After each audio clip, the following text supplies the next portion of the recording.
IJ submitted a brief before the Supreme Court because the stakes are enormous in this case. It goes well beyond just the constitutionality of this particular law. If this law is upheld, it upholds an unprecedented exercise of government power, and because of that, the stakes for individual liberty are enormous.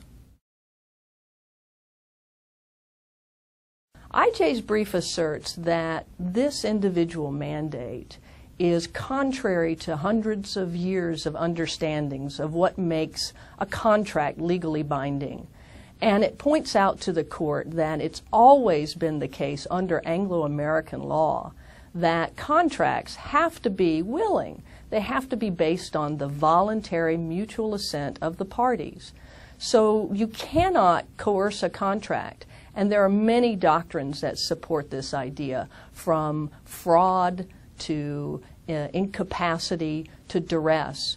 And so there's nothing different between this individual mandate and those doctrines, because this individual mandate effectively says you have to enter into this contract. And that's simply something that the courts have not been willing previously to uphold. In theory, if this individual mandate is upheld, the government can impose any other kind of contractual relationship against your will. So, for example, they could force you to enter into a contract of employment for the rest of your life. They could force you to join a union.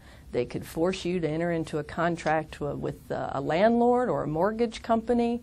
Literally, the implications are unlimited.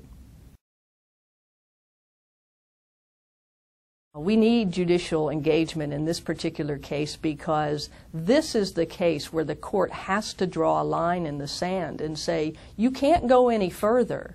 If the court can't articulate some sort of meaningful, enforceable limit on the power to regulate commerce, then there is no concept of limited government anymore.